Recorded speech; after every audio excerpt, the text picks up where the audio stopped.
3, 2, 1. Here we go!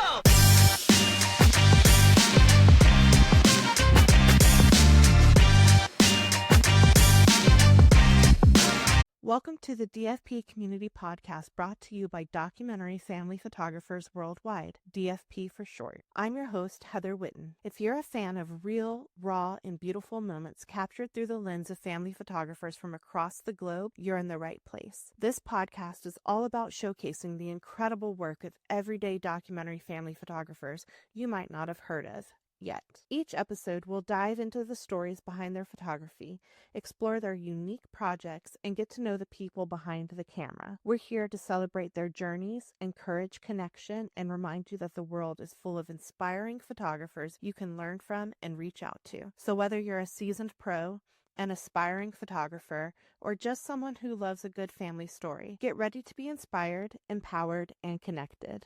Let's get started. Hi everyone, this is Heather Whitten, and I'm here today with Samantha Freinbichler-Kalabis, who is a documentary family, wedding, birth, and business photographer based in the very south of Germany. Hi Samantha, thank you so much for being with me today. Hi, thank you so much for having me here. Yeah, it's such a pleasure. Okay, we'll jump right in. My first question is, what is your photography origin story? Well, I started the photography as a hobby, like I think the most photographers today.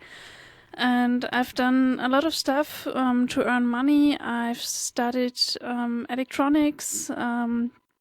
I tried to learn some jobs, but I wasn't happy with anything of that. And when I still studied, I like technical stuff, but I knew I don't want to do that until the day I die or until the day I retire. So I talked a lot to my husband, and one day he said, "Hey, you like to take photos.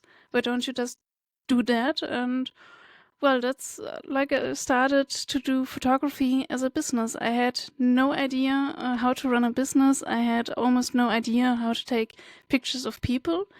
But I thought, why the hell not? I just try it. And that's where I started. I started doing regular stuff, post family pictures and things like that. And well, it didn't make me happy either. So one day I saw a Facebook group about documentary photography, and I immediately knew that's what I want to do until the day I die, nothing else. And yeah, since then I'm a documentary photographer. That's amazing. And I think so many people can relate. I myself found a Facebook group by searching for documentary photography for families, because I knew there had to be something out there like what I was doing, but I couldn't find the right words to describe it. And then I finally landed on, searching documentary, like a movie documentary or like a journalist, and then family photography. And I found a Facebook group, and it was like life altering. So yeah, I completely relate. So when did you find that Facebook group? Like how many years ago or how long ago? I can't say exactly. 2017, I started my photography business. And in the beginning of 2018, I attended my first documentary class. And somewhere in between, I stumbled across this group. I haven't heard of documentary photography at all until this point. But somewhere in between, I think I made a change. Yeah, wonderful. What makes you want to pick up your camera in like your day-to-day life? Oh, that's a good question. Honestly, when I'm not working, when I just do private stuff, I don't take as many pictures as I would like to, because I really want to be in the moment. But recently I bought a camera. It's like a disposable camera, but digital. And that's really what got me going again to take photos for our private life, because it's so simple and I don't have to think about technical stuff, and I just can be in a moment, just take a quick snapshot and that's it. So I love to simplify when I take private pictures a lot. Yeah, that makes a lot of sense. And does it happen to be the camp camera? Cam Snap, yeah. Yeah, Camp Exactly. Snap. Yeah, I really love get it. ads for that all the time. So I'm glad you kind of endorse it. I'll have to pick one up. What does documentary family photography mean to you? I have to think about it. That's a really deep question. Well, the one thing is it's simple. It's without any stress. It's easy for the parents, easy for the kids. Everyone can just be who he is. They can do whatever they want to do. They don't have any pressure. They don't have to meet any expectations. And I really love that because in everyday life we have to meet so many expectations and we have so much pressure on our shoulders, even the smallest children already. And the other thing is I hope through documentary photography that people start seeing themselves in a different way, in a better way, because I know how hard it can be to think about ourselves in a positive way. And I really hope that helps the people to see how beautiful they are, what they do every day, how much they can handle, especially parents. Yeah, I think that's it. Yeah, that was so beautifully said. And I feel that so much in the work that I am doing and that so many other documentary family photographers are doing, that by just allowing people to show up as they are, like that is reinforcing their okayness, that what they're doing is already so good in and of itself, that there doesn't have to be show or expectations or anything like that. What is a common myth you hear about documentary family photography? I think one thing I hear a lot from people who have no clue what documentary really means is that it's so easy to take some snapshots. Everyone can do it with their phones. It's really nothing you should be offering in a professional way or charge money for that. I think that's one of the most common things I hear. Yeah, and I think it's so true that people don't understand the complexity behind documentary family photography, how hard it actually is to show up and make art out of anything that's happening in front of you that you have absolutely no control over. What do you find is the most compelling part of the technicalities of photography with this approach? Do you think it's like challenging lighting or interesting composition or finding the right moment? Like, what out of that kind of triangle lights you up the most?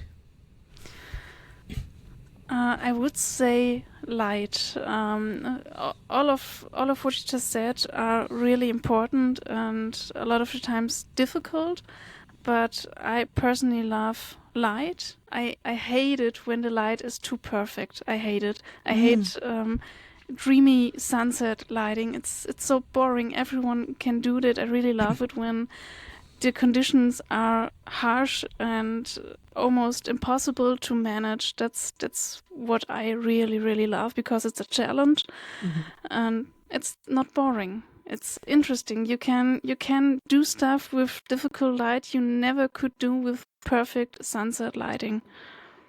Yeah, that's so true. And speaking like a true documentary photographer, I feel like you're up for the challenge and you're not here for just the pretty. Like, you really want to make something out of what's in front of you, and you're capable of that. Your work is so beautiful and striking, and no matter what the situation is, you're able to find that light and use it, which is a testament to your skills.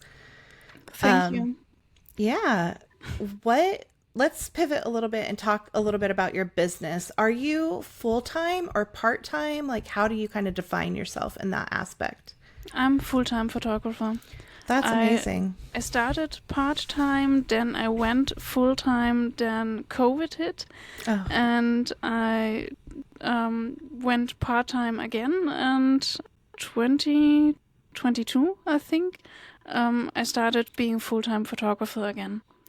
That's amazing. And I think, again, so relatable that there's dips and valleys in or like highs and lows in our ability to show up with this business, like you have to be able to adapt to the times. And yeah, you've really been able to do that.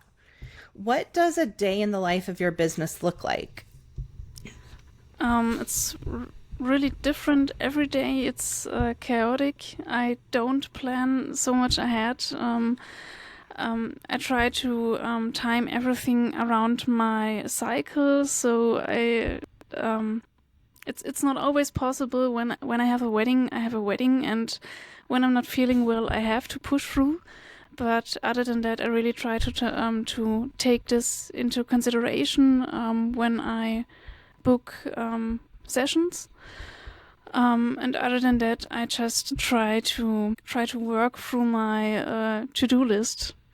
It's nothing special. Most of the time, I sit here at my desk and edit and cull pictures and videos. I do all my accounting by myself, and once a week, maybe twice a week, I go outdoors and have a session or a wedding or a client meeting or something like that. But it's not that spectacular, and it's really chaotic system.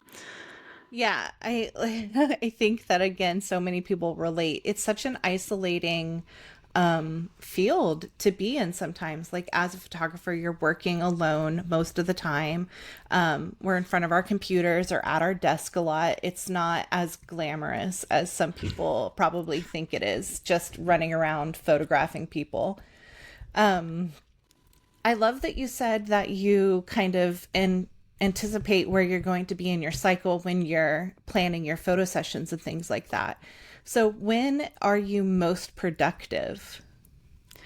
I'm most productive, I think, every time except when I'm on my period or 3-4 days before it starts. Mm-hmm. And this time I try not to have any meetings or sessions or anything. When I've got the energy, I do stuff in my office, but not too long. Nothing like accounting or marketing or anything, just small stuff. Yeah, that's wonderful. And like I said, I love that you're making those considerations and giving yourself that downtime to just be with yourself while you're on your period and not have other obligations or anything going on. I think we work in such a capitalist and patriarchal kind of society that, we're just told to push through and show up. And yeah, I love that you're giving yourself that time and space. But it took me almost 7-8 years to learn that. I'm in business now 8 years, and it took me a really long time to learn to listen to my body. And right. I'm still learning. I don't manage that every time, but I'm getting there. Yeah, wonderful. What are you proudest of in your business? That I'm still here. That I didn't give up. I thought a lot of the times just to sell all my equipment and just give up, look for some regular job and just stop being a photographer.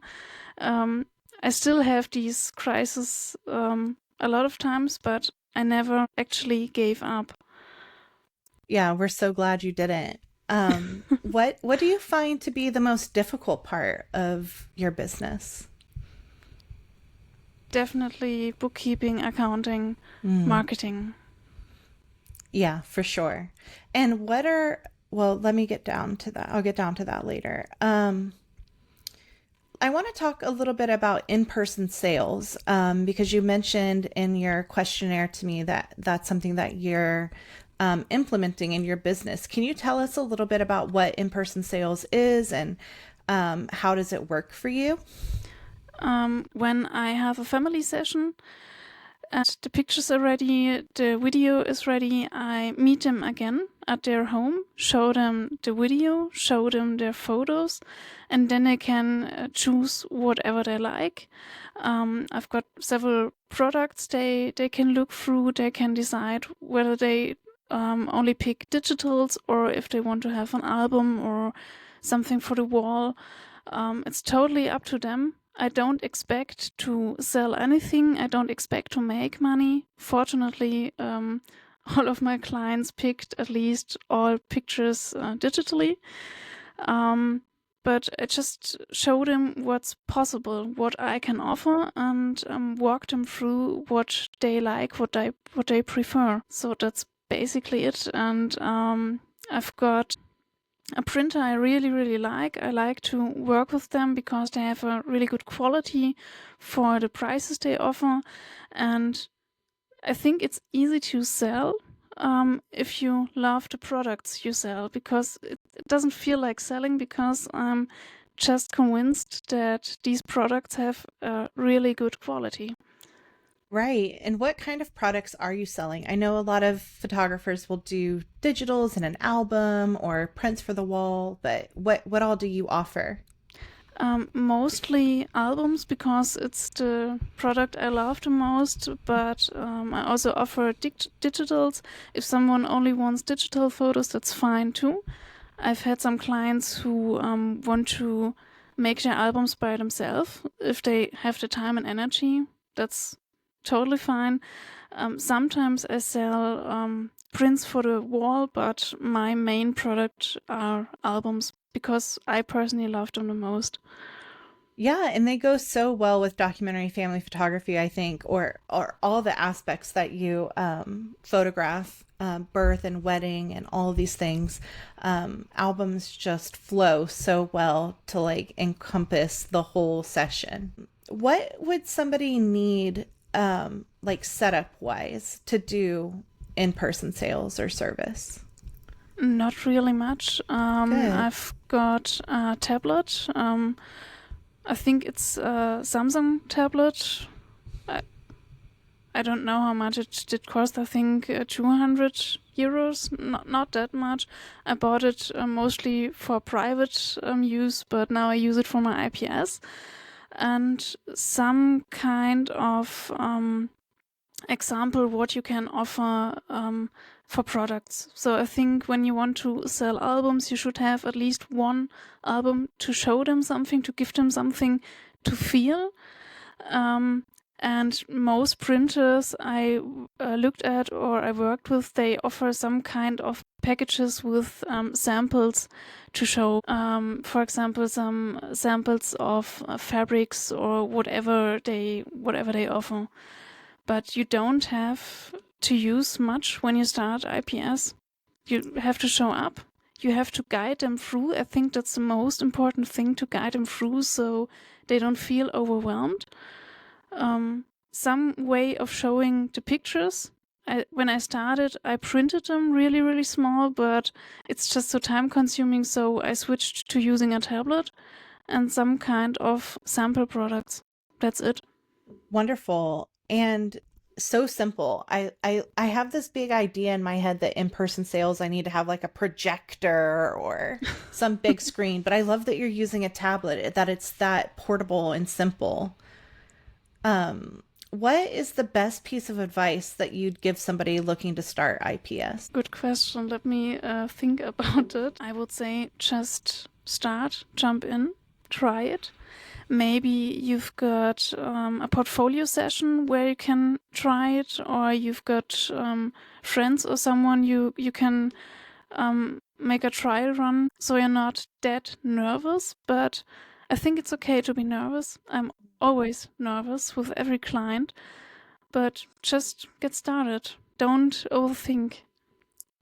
Right. That's such a good, I love that you said just jump in. I think sometimes we just have to show up, like you're saying, and just do the thing. And just like this podcast, you're my second interview, and I'm just jumping in and doing it because I feel like this is something that's important to be done. So I love your attitude around that.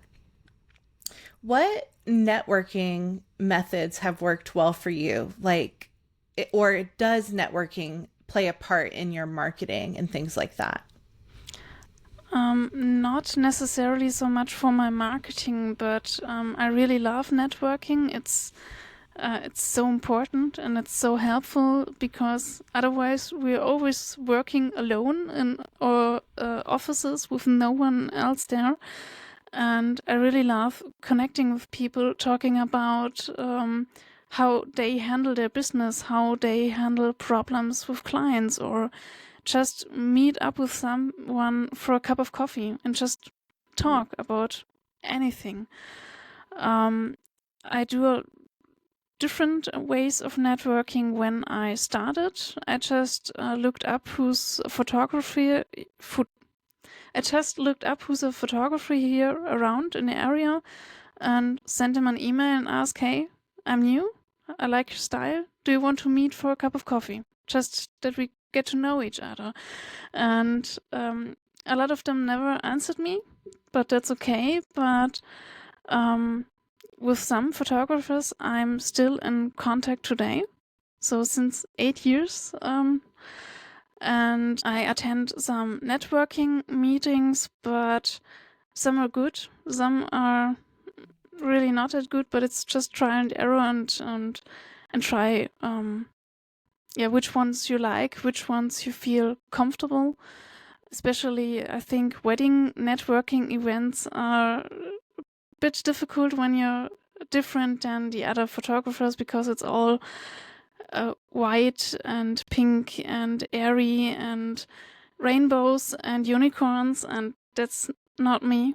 I don't feel very comfortable around people like that, but there are other networking meetings I really love to attend to. Yeah, that's wonderful. And I think it's so important. We'll talk about weddings in just a minute, but it's so important that there's people like you doing the work that you're doing, because there are people like you and me that don't want bright and airy white and pink at our weddings or for our family pictures and things like that. So I know it can be so awkward to be in those spaces sometimes, but it's so important that you're there and showing that there's a different way of doing things, that you can be of service to those people that want a different thing. Yeah, so that's so wonderful. How do you define success in your business? Oh, that's a lovely question. I think success, everyone defines success different. Mm-hmm.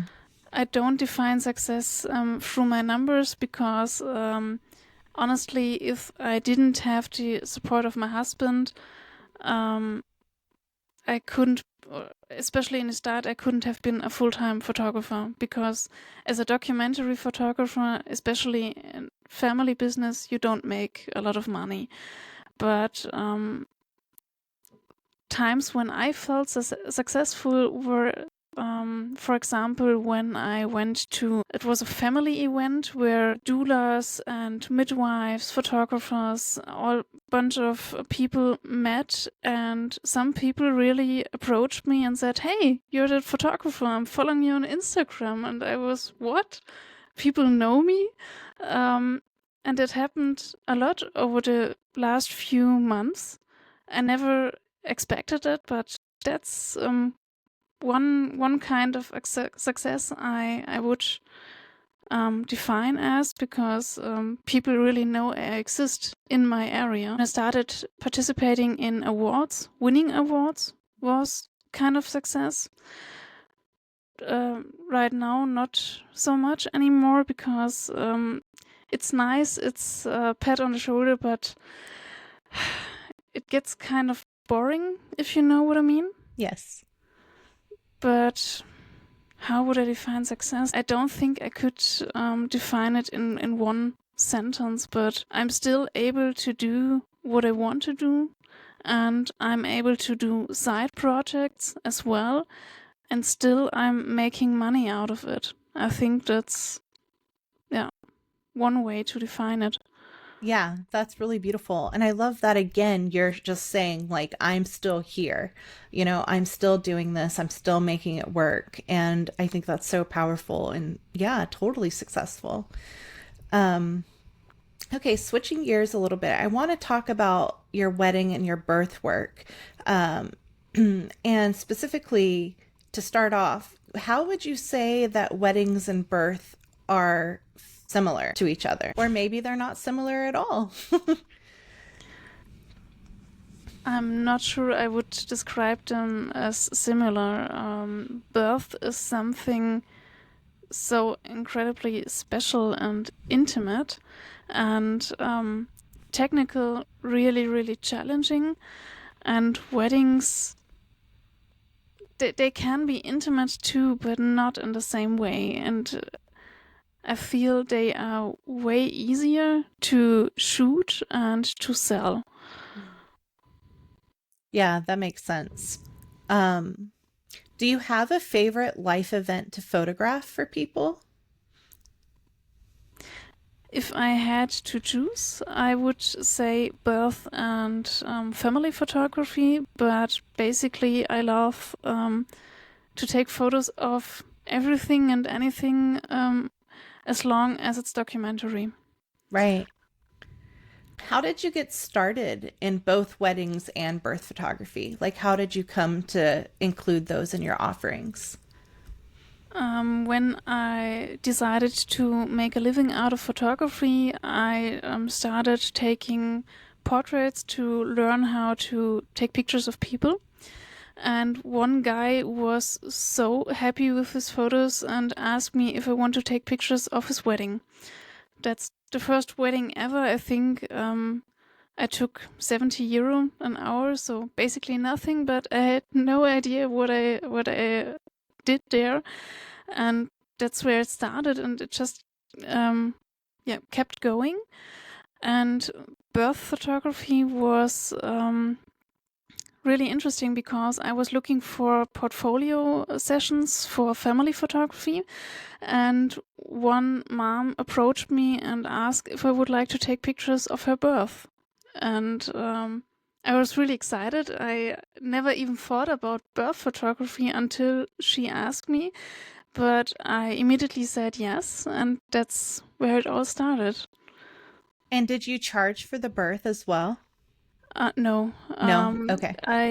I was allowed to show all the pictures, so I said it was totally fine to me. I don't charge at all. I did another portfolio birth completely free, and after that I started charging money for that.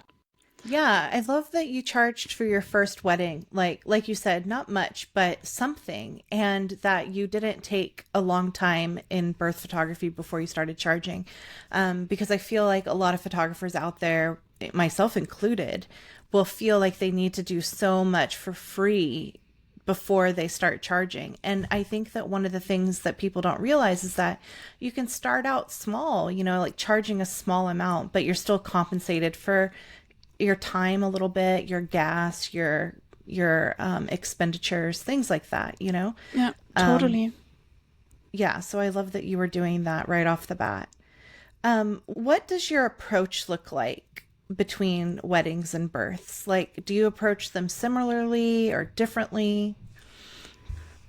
Do you mean the process before the client books, or I mean, the whole thing? Like, how do you see what you see, like, when you're at a birth? Like, are you looking for different things at each event? Or, like, when you're at a wedding, what are you looking for? And then when you're at a birth, what are you looking for there?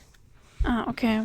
Well, one thing is I know my clients, I know what's important to them, so I try to consider that when I'm taking pictures. For example, one mother asked me if it's possible to take pictures when the head of the baby is born, because she really would love to see how that looks like. So I know that's a wish of her, and of course I try to make that possible. At weddings, the same way. I know which people are most important, or if there's some kind of decoration that's really important to them. And other than that, so the most time I'm there, I just try to go with my gut. And it's a lot of the time I just observe and wait for something to happen. Maybe I see an interesting light, or I think there might be happening an interesting moment, and then I just wait. But I try to go with my gut and just look for things that interest me. Yeah, I think that's so important, to not only know what the client's kind of expectations are, but to also have your own interest like shown, because I think that's what they're hiring us for, like they Yeah. saw something in your work that they're drawn to, and it's that noticing and seeing of something interesting to you that is what they're really after. So they might come in with ideas of like, oh, I want this picture or that picture, but what they're really going to be blown away with is what you noticed. How do you get clients who do want a documentary approach to weddings? I know we talked about networking events earlier and you kind of sticking out a little bit from the other people. So, what is your marketing or strategies to get people that actually want this approach? In general, documentary photography in my area and in Germany overall is really difficult to sell, because a lot of the people still want the same boring post stuff, and that's fine. But to reach the people who don't want that is really difficult. And I go to wedding shows 2-3 times a year, and there are always a few couples who really, really love that I'm there, because they saw all the other photographers and were disappointed until they met me and saw that wedding photography can be done in a different way. I do a lot of social media and in-person marketing. I connect with other vendors and offer them my cards, recommendations.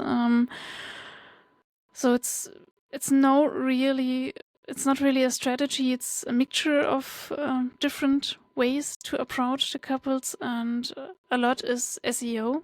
I really hate SEO, but it works when you stick to it.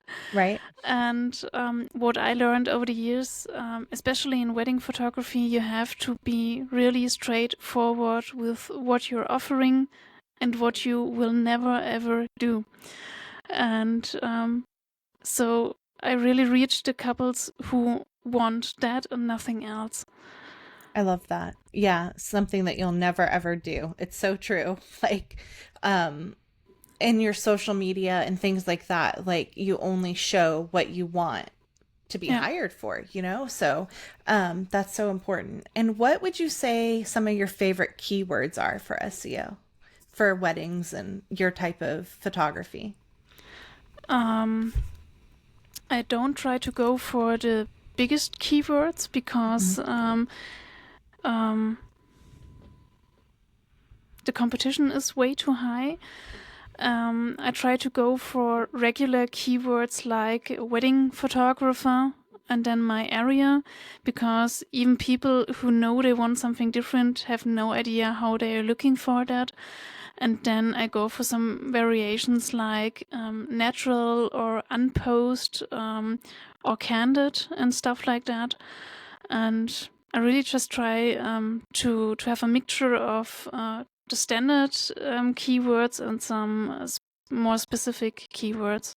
Yeah, that's wonderful, because I think that the clients that are looking don't necessarily know what they're looking for either. So, or yet, so until they find your work. So trying to generalize or at first, and then getting more specific with words that you think that they might search for in looking for something that they want is so important. I even had a lot of conversations where the couples said they didn't have known that photographers can have a different style, a different approach, or a different editing style. They never thought about the possibility of that. So I think it's important to market for regular keywords in general, and family, birth, business, photography as well. Yeah, wonderful. That's a good takeaway, I think, for people listening. Okay, so you also photograph for business owners with a documentary approach. So, how did you get started photographing other businesses? I started a little project a few years ago where I wanted to take pictures of small business owners, of craftsmanship, and when I showed these pictures, other business owners approached me and wanted pictures like that as well. One bride of mine has a small business, and she asked me a few years after her wedding if I could take her business pictures. So it's really, it happened accidentally, I think. But I really love it because you always see those post boring business pictures with people smiling in a camera, and when I think especially of someone doing some crafts, you are dirty, you're maybe sweating, you don't look beautiful, but especially that I really love about documentary photography in the business world. Yeah, and what does it look like? Like, how are you priming your clients that are business owners that it's not just going to be this like polished, posed kind of portrayal of their business, but it's going to be a more laid back or truthful kind of display of what they're doing? With every client I meet up via Zoom or for a cup of coffee and talk about their business, what's their everyday life when they're working, what's important to them, what they want to show their clients, and then we make a plan. It's sometimes kind of staged. For example, I took pictures of a psychiatrist, and we can't do that in a normal session. So she asked someone to be a model for that day, and we pretended to have a session and took pictures of that. So it's not 100% documentary because it's not possible all the time. Right. Yeah, that's a good point. And has working for other small businesses helped your business grow? It sounds like you keep getting like all of your things are intertwined, right? Like a bride will hire you to do Yeah. business and a family will hire you to do birth and things like that. But has this specifically helped grow your business? Honestly, I couldn't tell if Mm. this specifically helped. I think what helped overall to grow my business is a lot trial and error, and have all the numbers and see what works and what doesn't work marketing wise. Keep going and be consistent was a really huge help. Yeah, the consistency I think is part that a lot of people struggle with, but is so beneficial to Yeah. growing. Okay, let's pivot a little bit and start talking about process. What is your favorite part of the photographic slash business process? Like, are you more about the shooting or the business side? Like, what kind of lights you up more? Definitely shooting. Mm. I really hate the business side. Right. It's I have to do it. It's okay. I do it so I can do all the stuff I really like, taking pictures. What I really started to enjoy in the last couple of months is social media. When I realized I don't have to do what everyone else is doing. I can just be my true self. I can use swear words when I want to. I can just be really 100% authentic, not the way of authenticity everyone is pretending to have. So I really enjoyed it because I just share what I'm thinking, and I'm actually reaching some people with that. But the most enjoyable part for me is taking pictures. Yeah. And connecting with people, meeting with people. Yeah, that's beautiful. I wanted to touch on burnout a little bit. I know that you've fluctuated a little bit going from part-time to full-time, and I'm wondering, what do you do to honor yourself and your art during these downtimes? Honestly, not enough. I've went through one or two or maybe more burnouts through the years, even before I started being a photographer, because I tend to put a lot of pressure on myself. I always expect way too much, totally unrealistic expectations. What I really try to do to avoid a burnout is taking some time off. For example, Sundays are my days off. I don't work.